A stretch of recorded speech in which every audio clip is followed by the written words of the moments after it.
Welcome back to CG शिक्षा Maddie साथ साथ जैसा कि हम लोग देख रहे हैं क्लास 11 फिजिक्स के बेस पे। अब हम लोग यहाँ पर देखते हैं कि डॉपलर प्रभाव यदि ध्वनि स्रोत स्थिर तथा श्रोता गतिमान हो तब की स्थिति में हमारे पास ये क्या कंटेंट आता है, किसके अकॉर्डिंग में आता है। तो डॉपलर प्रभाव के अंतर्गत हम लोग इस चीज़ को देख लेते हैं। जब स्रोत स्थिर एवं गतिशील हो तो इस कंटेंट के अनुसार से भी हम लोग इस चीज़ को देख लेते हैं भाई कि दोनों किसके बेसिस पे रहेंगे और किस किस क्वेश्चन के अकॉर्डिंग में भी रहेंगे। तो चलिए इस क्वेश्चन के अनुसार से भी हम लोग इस चीज़ को देख लेते हैं भाई कि ये दोनों किसके किसके अंतराल में रहेंगे और किस किस क्वेश्चन के बेसिस पे रहेंगे। तो डॉपलर प्रभाव के अंतर्गत हम लोग इस चीज़ को देख लेते हैं भाई कि डॉपलर प्रभाव किसके बेस पे रहेगा और किसके अकॉर्डिंग में रहेगा। तो डॉपलर प्रभाव यदि ध्वनि स्रोत स्थिर तथा श्रोता गतिमान हो तो डॉपलर इफेक्ट के अंतर्गत हम लोग इस चीज़ को देख लेते हैं। जब एन तरंगे एन डेज के माध्यम से रहता है, क्लियर। तो यहाँ पर क्या होता है, जो तरंग की तीव्रता रहता है, यहाँ पर हम लोग जब देखते हैं तरंग की तीव्रता के माध्यम से हम लोग इस चीज़ को देखते हैं। तरंग की तीव्रता, तरंग की तीव्रता के अंतर्गत हम लोग इस चीज़ को देखते हैं। तरंग की तीव्रता के अंतर्गत देखते हैं एक अनुप्रस्थ के बेस पे होता है,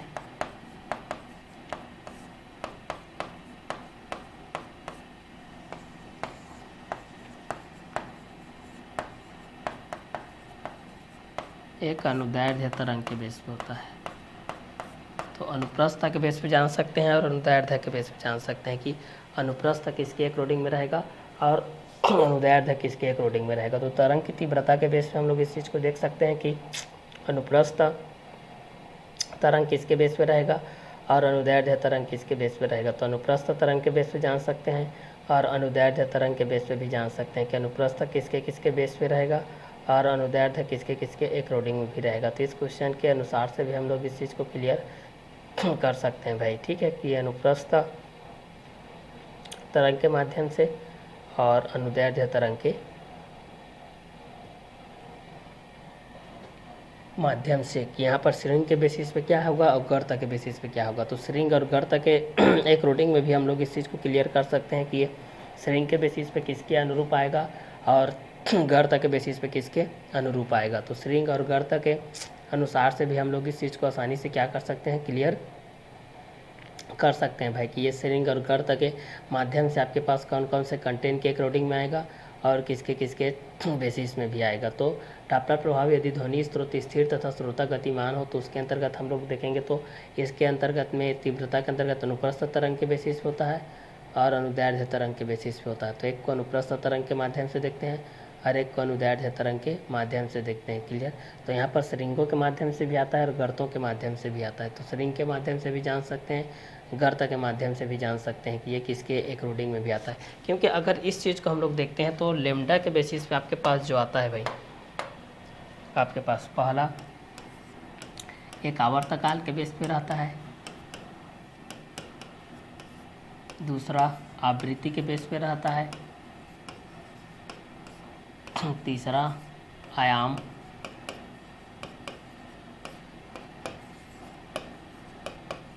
चौथा कला, पांचवा तरंग,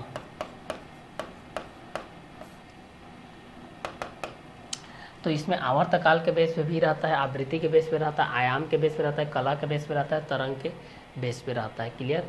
अब इसमें ये समान कला में है कि विपरीत कला में है, इसमें या तो विपरीत कला के बेस पे रहेगा, विपरीत कला में रहेगा या फिर समान कला में रहेगा।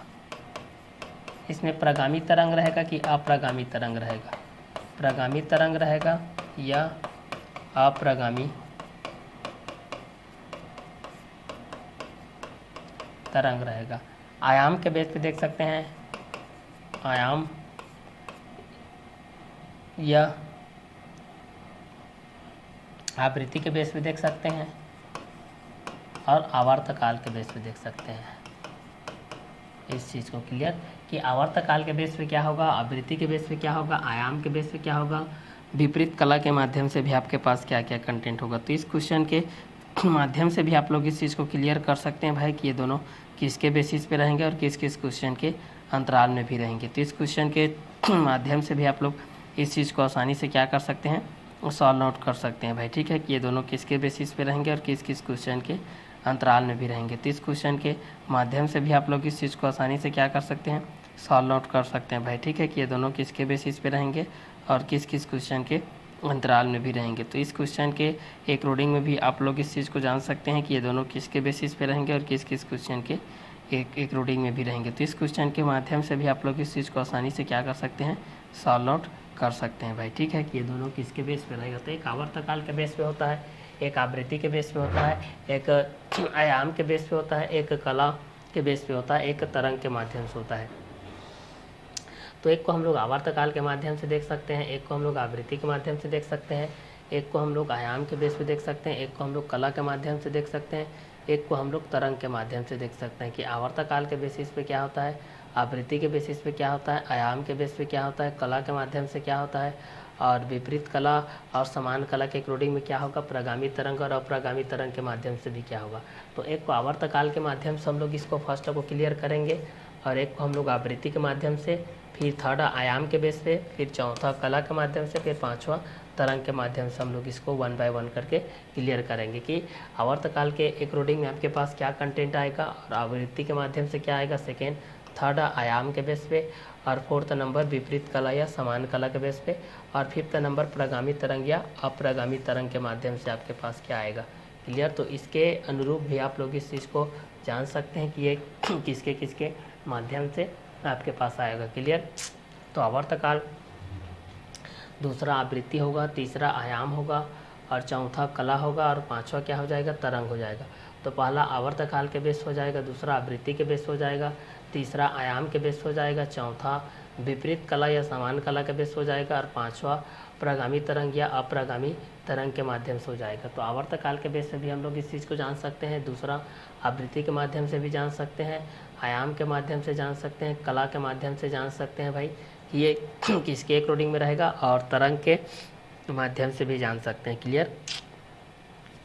तो आवर्तकाल हो जाएगा, फिर आवृत्ति हो जाएगा, फिर आयाम हो जाएगा, फिर कला हो जाएगा, फिर तरंग। तो आवर्तकाल के बेस हो जाएगा, फिर आवृत्ति के माध्यम से हो जाएगा, फिर आयाम के बेस पे हो जाएगा, फिर कला के अकॉर्डिंग में रहेगा, फिर तरंग के बेस पे भी रहेगा। तो तरंग के अकॉर्डिंग में भी हम लोग इस चीज़ को जान सकते हैं भाई कि ये किसके बेस पे रहेगा और किसके अकॉर्डिंग में भी रहेगा। तो इस क्वेश्चन के माध्यम से भी आप लोग इस चीज़ को आसानी से क्या कर सकते हैं, क्लियर कर सकते हैं कि आवर्तकाल में आपके अनुरूप तरंग किस किस के बेस पे रहेगा, तरंगों के अनुसार हमारे पास रहेगा, दूसरा आवृत्ति के बेस पे देखते हैं, और तीसरा आयाम के बेस पे देखते हैं, चौथा हम लोग विपरीत कला या समान कला के बेस पे देखते हैं, और पांचवा में तरंग के बेस पे आता है, या तो प्रगामी तरंग रहेगा या फिर अप्रगामी तरंग रहेगा, क्योंकि तरंगों के प्रकार दो प्रकार से होते हैं आपके पास, एक प्रगामी तरंग के बेस होता है और एक आप लोगों का अप्रगामी तरंग के बेस होता है। तो एक को हम लोग प्रगामी तरंग के माध्यम से देखेंगे, एक को हम लोग अप्रगामी तरंग के माध्यम से देखेंगे। तो प्रगामी तरंग के माध्यम से आ जाएगा, और एक आप लोग पास अप्रगामी तरंग के माध्यम से आ जाएगा। तो प्रगामी तरंग अप्रगामी तरंग दोनों कंटेनर के आधार पे भी हम लोग इस चीज़ को क्लियर करेंगे। और प्रगामी तरंग अप्रगामी तरंग के बेस पे हमारे पास जो कंटेंट था, उस कंटेंट के अकॉर्डिंग में मैं इस चीज़ को बता दे रहा हूँ। जैसे कि यहाँ पर हमारे पास ये कंटेंट था प्रगामी तरंगे और अप्रगामी तरंगे के बेसिस पे था, और यहाँ पर बी स्पंद के बेस पे भी था। तो यहाँ पर अप्रगामी तरंगे के बेस पे हमारे पास ये था कि जब समान आयाम तथा समान आवृत्ति की दो प्रगामी तरंगे, ये प्रगामी होता है ना, दो प्रगामी तरंगे, अप्रगामी तरंगे के बेस पे हम लोग देख सकते हैं कि जब समान आयाम तथा समान आवृत्ति की, जब समान आयाम तथा समान आवृत्ति की दो प्रगामी तरंगे, जब समान आयाम तथा समान आवृत्ति की ना, यहाँ से हम लोग इस चीज़ को देख सकते हैं, ये दोनों कंटेनर के आधार पर आधारित है। जब समान आयाम तथा समान आवृत्ति की, जब समान आयाम, जब समान आयाम तथा समान आवृत्ति की दो प्रगामी तरंगे, दो प्रगामी तरंगे किसी बद्ध माध्यम में, किसी बद्ध माध्यम में समान चाल से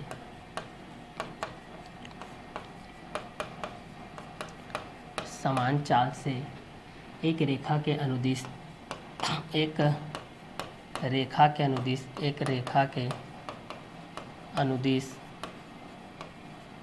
अनुदिश विपरीत दिशा में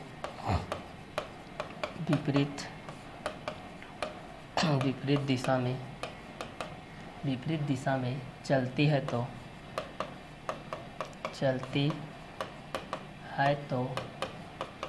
उनके अध्यारोपण से प्राप्त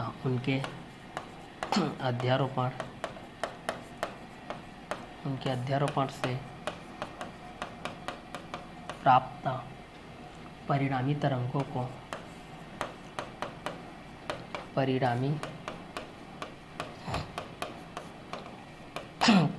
को अप्रगामी तरंगे कहते हैं। अप्रगामी तरंगे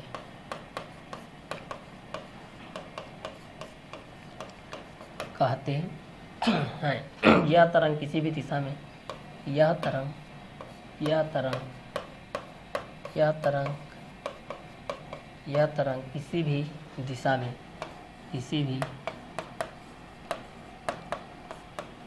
किसी भी दिशा में आगे नहीं बढ़ती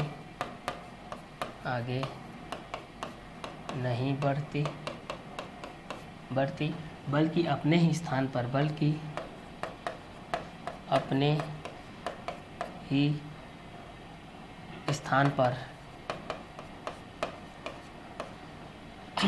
पर रहकर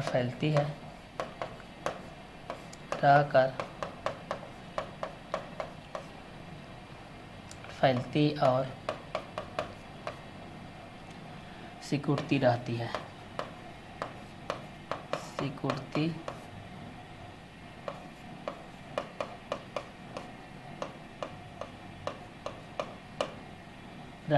क्लियर। तो अप्रगामी तरंग के माध्यम से भी आप लोग इस चीज़ को जान सकते हैं कि जब समान आयाम तथा समान आवृत्ति की दो प्रगामी तरंगे किसी बौद्ध माध्यम में समान चाल से एक रेखा के अनुदिश विपरीत दिशा में चलती है। जब समान आयाम तथा समान आवृत्ति की, यहाँ पर देखिए, जब समान आयाम तथा समान आवृत्ति की दो प्रगामी तरंगे किसी बद्ध माध्यम में समान चाल से एक रेखा के अनुदिश विपरीत दिशा में चलती है तो उनके अध्यारोपण से प्राप्त परिणामी तरंगों को अप्रगामी तरंगे कहते हैं। क्या तरंगे कहते हैं भाई? अप्रगामी तरंगे कहते हैं। तो जब समान आयाम तथा समान आवृत्ति की दो प्रगामी तरंगे किसी बद्ध माध्यम में समान चाल से एक रेखा के अनुदिश विपरीत दिशा में चलती है तो उनकी अध्यारोपण से प्राप्त परिणामी तरंगों को अप्रगामी तरंगे कहते हैं। क्या कहते हैं भाई? अप्रगामी तरंगे कहते हैं। तो अप्रगामी तरंगे के अंतर्गत भी हम लोग इस चीज़ को जान सकते हैं भाई कि ये दोनों किसके बेसिस पे रहेगा और किस क्वेश्चन के एक रीडिंग में भी रहेगा। तो इस क्वेश्चन के अनुसार से भी हम लोग इस चीज़ को जान सकते हैं भाई कि ये दोनों किसके बेसिस पे रहेगा और किस क्वेश्चन के एक रीडिंग में रहेगा।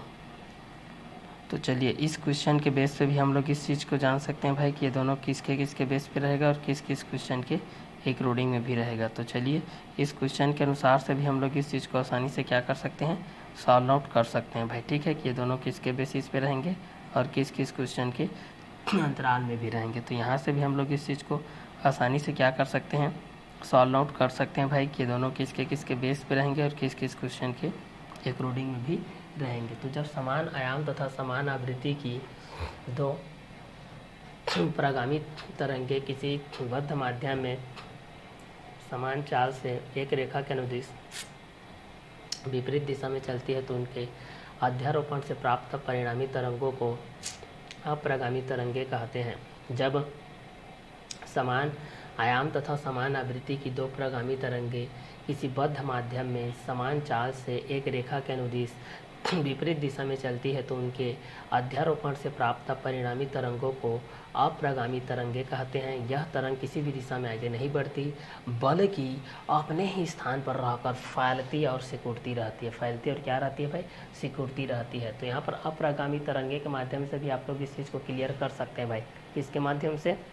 अप्रगामी तरंगे के माध्यम से कि जब समान आयाम तथा समान आवृत्ति की दो प्रगामी तरंगे किसी बद्ध माध्यम में समान चाल से एक रेखा के अनुदिश विपरीत दिशा में चलती है तो उनके अध्यारोपण से प्राप्त परिणामी तरंगों को अप्रगामी तरंगे कहते हैं। जब समान आयाम तथा समान आवृत्ति की दो प्रगामी तरंगे किसी बद्ध माध्यम में समान चाल से एक रेखा के अनुदिश विपरीत दिशा में चलती है तो उनके अध्यारोपण से प्राप्त परिणामी तरंगों को अप्रगामी तरंगे कहते हैं। क्या तरंगे कहते हैं भाई? अप्रगामी तरंगे कहते हैं। तो चलिए इस क्वेश्चन के बेस पे भी हम लोग इस चीज़ को जान सकते हैं भाई कि ये दोनों किसके किसके बेसिस पे रहेगा और किस किस क्वेश्चन के अकॉर्डिंग में भी रहेगा। तो इस क्वेश्चन के माध्यम से भी आप लोग इस चीज़ को आसानी से क्या कर सकते हैं, सॉल्व आउट कर सकते हैं भाई। ठीक है कि ये दोनों किसके बेस पे रहेंगे और किस किस क्वेश्चन के अंतराल में भी रहेंगे। तो इस क्वेश्चन के माध्यम से भी आप लोग इस चीज़ को आसानी से क्या कर सकते हैं, सॉल्व आउट कर सकते हैं भाई। क्लियर? तो जब समान आयाम तथा समान आवृत्ति की समान आयाम तथा समान आवृत्ति की दो प्रगामी तरंगे किसी बद्ध माध्यम में समान चाल से एक रेखा के अनुदिश विपरीत दिशा में चलती है तो उनके अध्यारोपण से प्राप्त परिणामी तरंगों को अप्रगामी तरंगे कहते हैं। यह तरंग किसी भी दिशा में आगे नहीं बढ़ती बल्कि अपने ही स्थान पर रहकर फैलती और सिकुड़ती रहती है। तो अप्रगामी तरंगे के माध्यम से भी हम लोग इस चीज़ को जान सकते हैं कि जब समान आयाम तथा समान आवृत्ति की दो प्रगामी तरंगे किसी बद्ध माध्यम में समान चाल से एक रेखा के अनुदिश विपरीत दिशा में चलती है तो उनके अध्यारोपण से प्राप्त परिणामी तरंगों को अप्रगामी तरंगे कहते हैं। क्या तरंगे कहते हैं? अप्रगामी तरंगे कहते हैं। तो जब समान आयाम तथा समान आवृत्ति की दो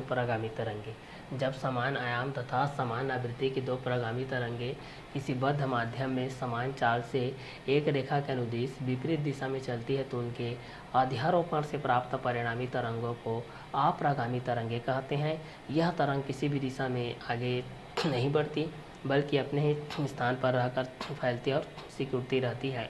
तो जब समान आयाम तथा समान आवृत्ति की दो प्रगामी तरंगे किसी बद्ध माध्यम में समान चाल से एक रेखा के अनुदिश विपरीत दिशा में चलती है तो उनके अध्यारोपण से प्राप्त परिणामी तरंगों को अप्रगामी तरंगे कहते हैं।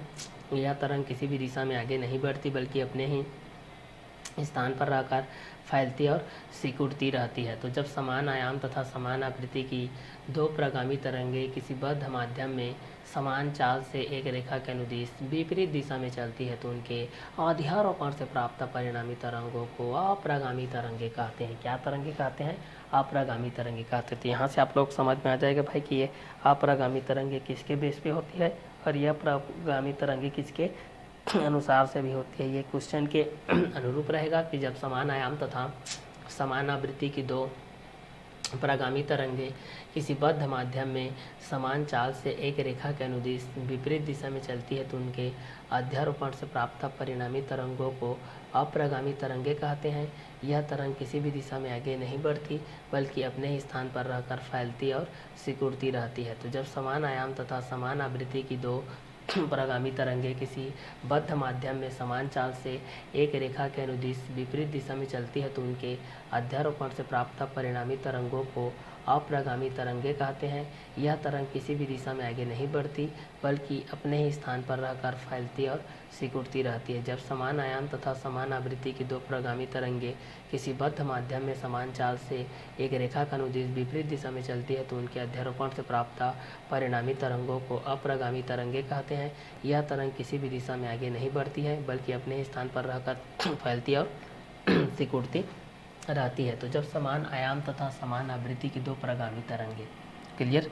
तो यहाँ से भी हम लोग इस चीज़ को क्लियर कर सकते हैं भाई कि ये दोनों किसके बेस पे रहेंगे और किस किस क्वेश्चन के अकॉर्डिंग में भी रहेंगे। तो जब समान आयाम तथा समान आवृत्ति की दो प्रगामी तरंगे किसी बद्ध माध्यम में समान चाल से एक रेखा के अनुदिश विपरीत दिशा में चलती है तो उनके अध्यारोपण से प्राप्त परिणामी तरंगों को अप्रगामी तरंगे कहते हैं। यह तरंग किसी भी दिशा में आगे नहीं बढ़ती बल्कि अपने ही स्थान पर रहकर फैलती और सिकुड़ती रहती है। तो जब समान आयाम तथा समान आवृत्ति की दो प्रगामी तरंगे किसी बद्ध माध्यम में समान चाल से एक रेखा के अनुदिश विपरीत दिशा में चलती है तो उनके अध्यारोपण से प्राप्त परिणामी तरंगों को अप्रगामी तरंगे कहते हैं।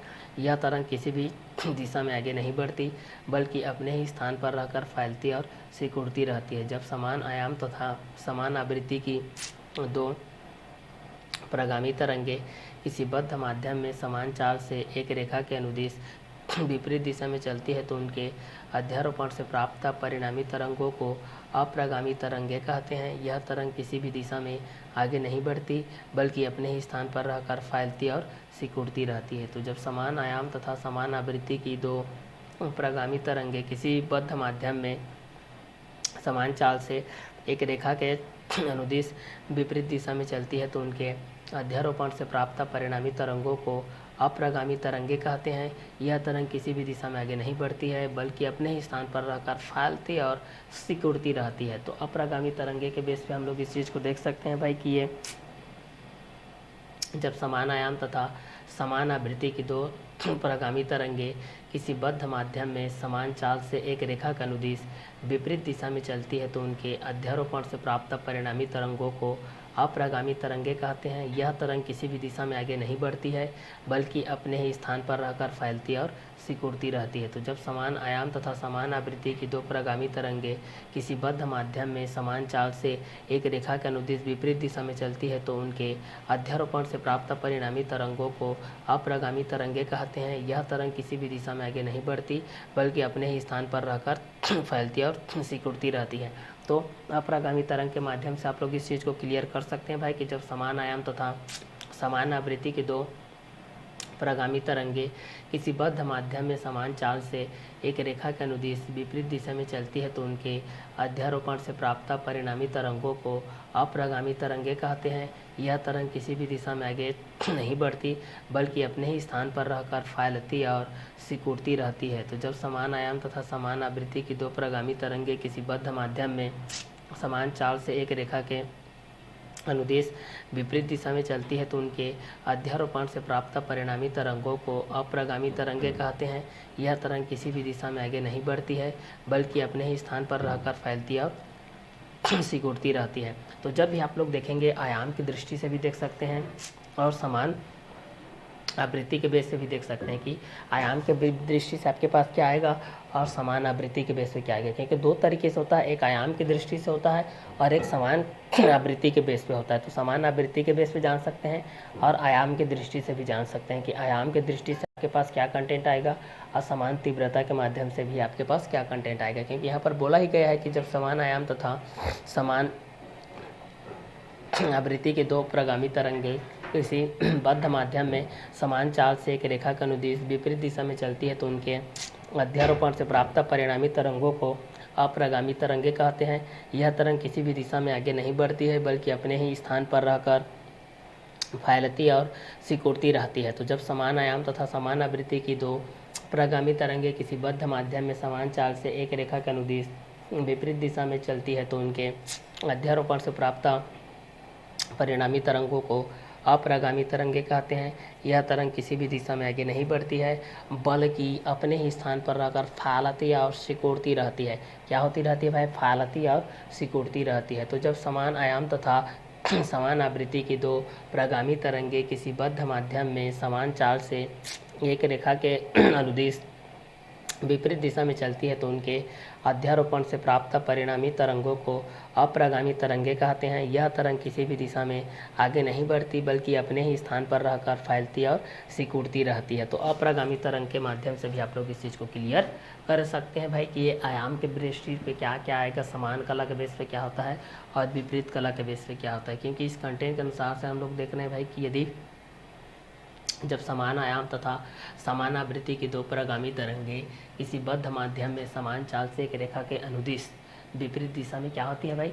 चलती है, विपरीत दिशा में चलती है। जब समान आयाम तथा समान आवृत्ति के दो प्रगामी तरंगे किसी बद्ध माध्यम में समान चाल से एक रेखा के अनुदिश चलती है, दिशा में चलती है तो उनके अध्यारोपण से प्राप्त परिणामी तरंगों को ही हम लोग अप्रगामी तरंगे कहते हैं। क्या तरंगे कहते हैं भाई?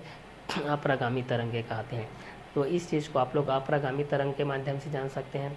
ये अप्रगामी तरंगे किसके बेस पे रहेगा और किसके एक्रोडिंग में भी रहेगा। तो जब समान आयाम तथा समान आवृत्ति की दो प्रगामी तरंगे किसी बद्ध माध्यम में समान चाल से एक रेखा के अनुदिश विपरीत दिशा में चलती है, किस पर चलती है, विपरीत दिशा में चलती है भाई, ठीक है।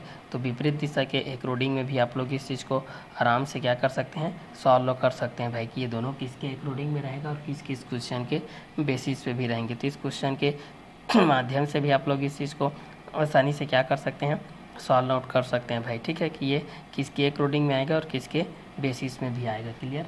तो यहाँ से भी आप लोग इस चीज़ को आयाम के बेस से भी जान सकते हैं और समान आवृत्ति की बेस से भी जान सकते हैं कि जब समान आयाम तथा समान आवृत्ति की दो प्रगामी तरंगे किसी बद्ध माध्यम में समान चाल से एक रेखा के अनुदिश विपरीत दिशा में चलती है तो उनके अध्यारोपण से प्राप्त परिणामी तरंगों को अप्रगामी तरंगे कहते हैं। यह तरंग किसी भी दिशा में आगे नहीं बढ़ती बल्कि अपने ही स्थान पर रहकर फैलती और सिकुड़ती रहती है। यह तरंग किसी भी दिशा में आगे नहीं बढ़ती बल्कि अपने ही स्थान पर रहकर फैलती और क्या होती है, सिकुड़ती रहती है। तो इस तरंग के माध्यम से भी आप लोग इस चीज़ को क्लियर कर सकते हैं भाई कि ये दोनों किसके बेस पे आएगा। तो जब समान आयाम तथा समान आवृत्ति की दो प्रगामी तरंगे किसी बद्ध माध्यम में समान चाल से एक रेखा के अनुदिश विपरीत दिशा में चलती है तो उनके अध्यारोपण से प्राप्त परिणामी तरंगों को अप्रगामी तरंगे कहते हैं। यह तरंग किसी भी दिशा में आगे नहीं बढ़ती बल्कि अपने ही स्थान पर रहकर फैलती और सिकुड़ती रहती है। तो अप्रगामी तरंगे के माध्यम से जान सकते हैं भाई कि जब समान आयाम तथा समान आवृत्ति की दो प्रगामी तरंगे किसी बद्ध माध्यम में समान चाल से एक रेखा के अनुदिश विपरीत दिशा में चलती है तो उनके अध्यारोपण से प्राप्त परिणामी तरंगों को अप्रगामी तरंगे कहते हैं। क्या तरंगे कहते हैं, अप्रगामी तरंगे कहते हैं। तो यहाँ से भी आप लोग क्लियर कर सकते हैं भाई कि जब समान आयाम तथा समान आवृत्ति की दो प्रगामी तरंगे किसी बद्ध माध्यम में समान चाल से एक रेखा के अनुदिश विपरीत दिशा में चलती है तो उनके अध्यारोपण से प्राप्त परिणामी तरंगों को अप्रगामी तरंगे कहते हैं। क्या तरंगे कहते हैं, अप्रगामी तरंगे कहते हैं। यह तरंग किसी भी दिशा में आगे नहीं बढ़ती बल्कि अपने ही स्थान पर रहकर फैलती और सिकुड़ती रहती है। स्थान पर रहकर फैलती और क्या होती रहती है, सिकुड़ती रहती है। तो जब समान आयाम तथा समान आवृत्ति की दो प्रगामी तरंगे किसी बद्ध माध्यम में समान चाल से एक रेखा के अनुदिश विपरीत दिशा में चलती है तो उनके अध्यारोपण से प्राप्त परिणामी तरंगों को अप्रगामी तरंगे कहते हैं। यह तरंग किसी भी दिशा में आगे नहीं बढ़ती बल्कि अपने ही स्थान पर रहकर फैलती और सिकुड़ती रहती है। तो जब समान आयाम तथा समान आवृत्ति की दो प्रगामी तरंगे किसी बद्ध माध्यम में समान चाल से एक रेखा के अनुदिश विपरीत दिशा में चलती है तो उनके अध्यारोपण से प्राप्त परिणामी तरंगों को अप्रगामी तरंगे कहते हैं।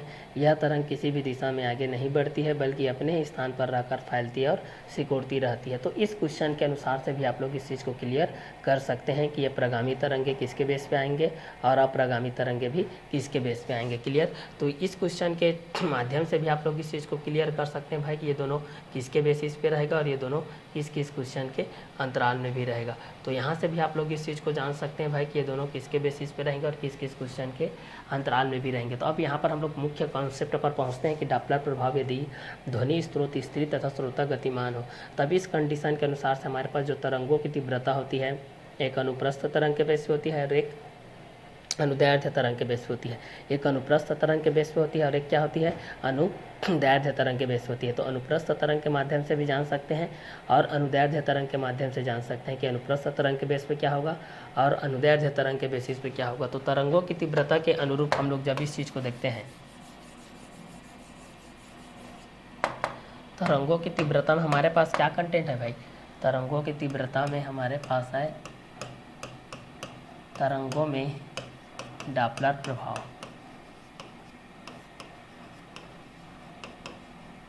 तरंगों में डॉपलर प्रभाव यदि ध्वनि स्रोत यदि ध्वनि स्रोत स्थिर तथा श्रोता गतिमान हो, श्रोता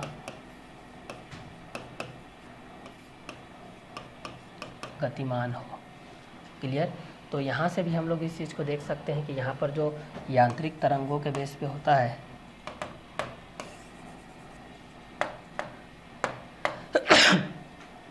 यहाँ पर किसके बेस पे होता है, यांत्रिक तरंग के बेस पे।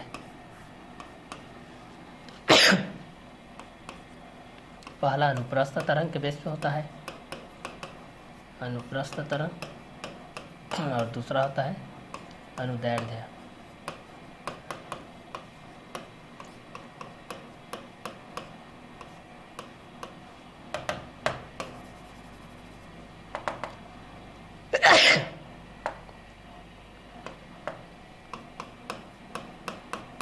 चलिए, तो अनुप्रस्थ तरंग और अनुदैर्ध्य तरंग दोनों के बेसिस पे था। तो यहाँ पर डायग्राम के बेस पे मैं बताया हूँ, एक श्रृंग से रिलेटेड है और एक गर्त से रिलेटेड है। एक श्रृंग के बेस पे है, एक गर्त के अनुरूप है। क्लियर। तो तरंगों में डॉपलर प्रभाव यदि ध्वनि स्रोत स्थिर हो तथा श्रोता गतिमान हो।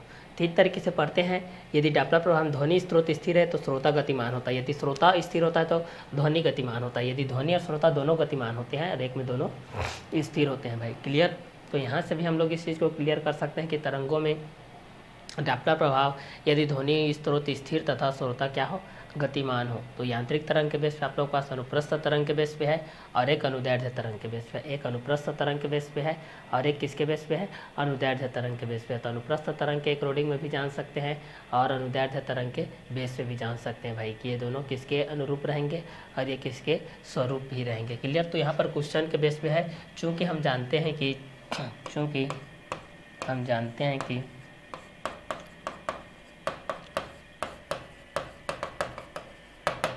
चूँकि हम जानते हैं कि एन डैश के बेस पे होता है हमारे पास एन प्लस वी नॉट के बेस पे होता है। हम लोग यहाँ से जानते हैं, ये देखिए प्रेक्षक के बेसिस पे हमारे पास वी नॉट के बेस पे है, यहाँ पर ये वी के बेस पे है, ये आप लोगों का एन तरंगे के माध्यम से है, ये भी एन तरंगे के माध्यम से, ये आपका ओ के माध्यम से हो जाएगा, इसको ओ डैश के माध्यम से कर सकते हो। क्लियर।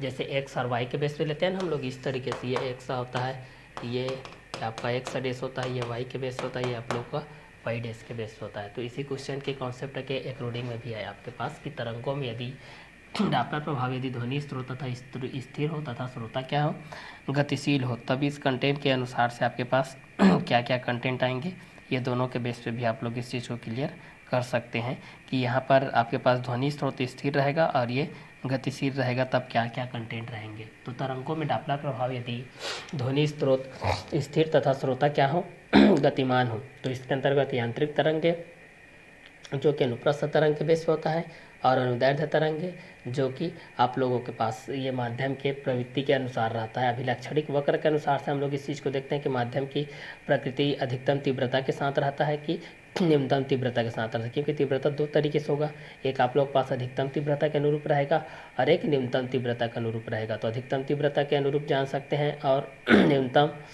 तीव्रता के अनुरूप भी जान सकते हैं कि अधिकतम तीव्रता क्या होती है और न्यूनतम तीव्रता क्या होती है। तो अधिकतम तीव्रता के फलस्वरूप जान सकते हैं और न्यूनतम तीव्रता के फलस्वरूप जान सकते हैं भाई कि ये अधिकतम तीव्रता के अकॉर्डिंग में रहेगा और न्यूनतम तीव्रता के बेसिस पे भी रहेगा।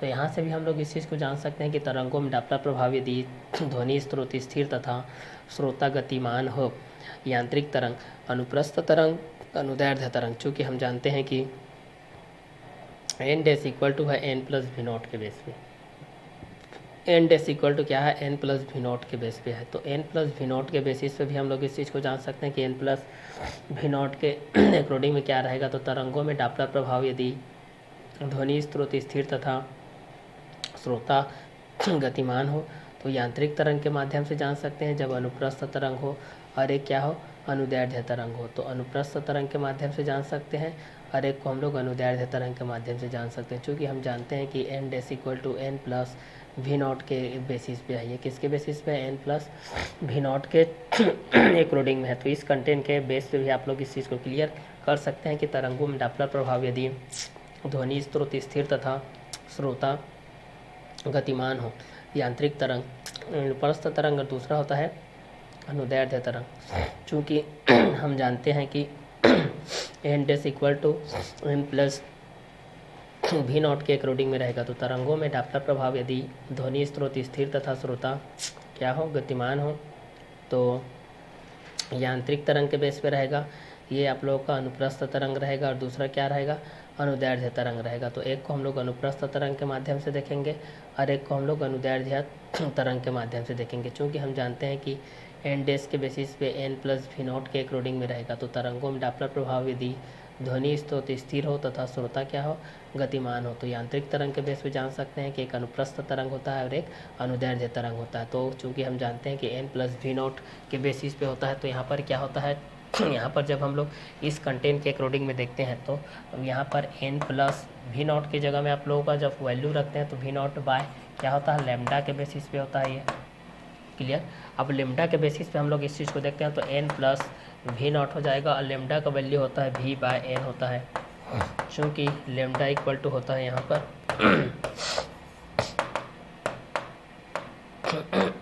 चूँकि लैम्डा इक्वल टू होता है वी बाय एन।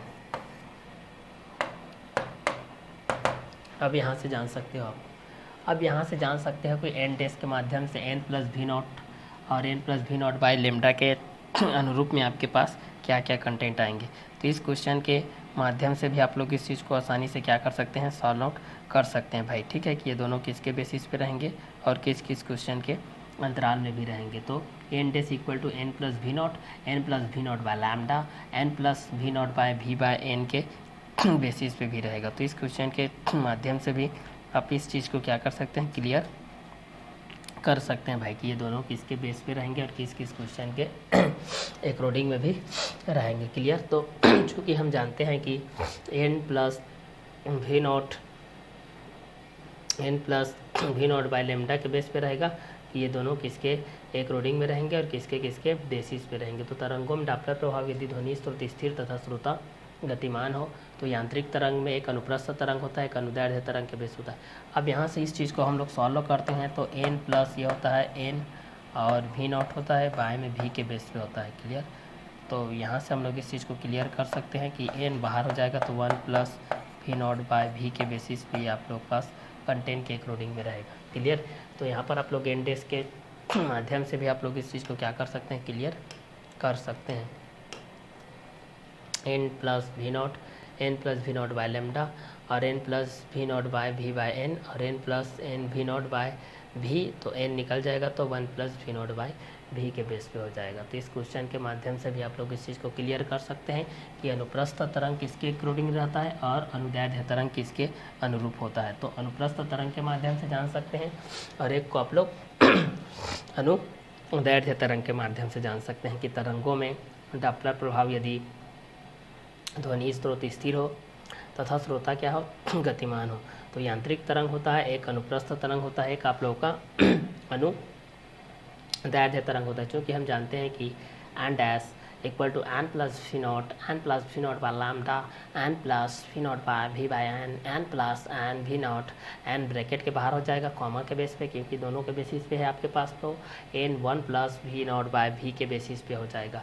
तो तरंगों में डॉपलर प्रभाव यदि ध्वनि स्रोत स्थिर हो तथा श्रोता क्या हो, गतिमान हो, तो यांत्रिक तरंग के बेस पे भी आप लोग इस चीज़ को क्लियर कर सकते हैं कि अनुप्रस्थ तरंग के बेसिस पे क्या रहेगा और अनुदैर्ध्य तरंग के बेसिस पे क्या रहेगा। चूँकि इस क्वेश्चन के अनुरूप में हमारे पास जो फार्मूला के अकॉर्डिंग में N dash equal to N plus we not by lambda, N plus we not by we by N और N plus N V naught हो जाएगा। तो यहाँ से एन आपके पास निकलेगा तो यहाँ पर हो जाएगा 1 plus we not by we के बेसिस पे हो जाएगा। तो इस क्वेश्चन के अनुरूप में भी आप लोग इस चीज़ को जान सकते हैं कि तरंगों में डॉपलर प्रभाव यदि ध्वनि स्रोत स्थिर तथा श्रोता क्या हो, गतिमान हो, तो यांत्रिक तरंग के बेस हो जाएगा, जब अनुप्रस्थ तरंग और अनुदैर्ध्य तरंग के बेस पे रहेगा। चूँकि हम जानते हैं कि N dash equal to N plus we not by lambda, N plus we not by we by n, तो n plus N V not, n बाहर आएगा तो 1 plus we not by we के बेसिस पे हो जाएगा। तो डॉपलर प्रभाव के अनुरूप में भी आप लोग इस चीज़ को क्लियर कर सकते हैं कि ये अनुप्रस्थ तरंग के अकॉर्डिंग में रहता है कि अनुदैर्ध्य तरंग के अकॉर्डिंग में रहता है, क्योंकि एक अनुप्रस्थ के बेस पे रहता है और एक अनुदैर्ध्य के बेस पे रहता है। तो यहाँ पर प्रेक्षक के अनुसार भी आप लोग जान सकते हैं कि डॉपलर प्रभाव यदि ध्वनि स्रोत हो जहाँ पर यह स्थिर हो या फिर श्रोता क्या हो, गतिमान हो, तो यहाँ पर डॉपलर प्रभाव में यहाँ पर ध्वनि स्रोत अगर स्थिर है और यदि श्रोता गतिमान है, क्योंकि क्वेश्चन में ये पूछा है कि यदि ध्वनि स्रोत स्थिर है और श्रोता गतिमान है, तब तरंगों में डॉपलर प्रभाव के अनुरूप हम लोग इस चीज़ को देखेंगे। तो यदि ध्वनि स्रोत स्थिर रहेगा और श्रोता क्या रहेगा, इसमें गतिमान रहेगा। यदि श्रोता क्या रहेगा भाई, इसमें गतिमान रहेगा, तो श्रोता के अनुरूप भी हम लोग इस चीज़ को क्लियर कर सकते हैं कि श्रोता के बेसिस पे हमारे पास क्या कंटेंट आएंगे और ये श्रोता किसके अनुरूप भी रहेगा। तो इस क्वेश्चन के अनुरूप भी आप लोग इस चीज़ को जान सकते हैं कि यहाँ पर ये स्रोत रहेगा और यहाँ पर ये गतिशील के स्थिति में रहेगा। तो तरंगों के बेस पे भी आप लोग इस चीज़ को क्लियर कर सकते हैं कि तरंगों में डॉपलर प्रभाव यदि ध्वनि स्रोत स्थिर रहता है और श्रोता क्या रहता है, गतिमान रहता है। तो इसका आगे का वीडियो लेक्चर को हम लोग नेक्स्ट वीडियो लेक्चर में क्लियर करते हैं। इसको हम लोग यहीं तक सीमित रखते हैं।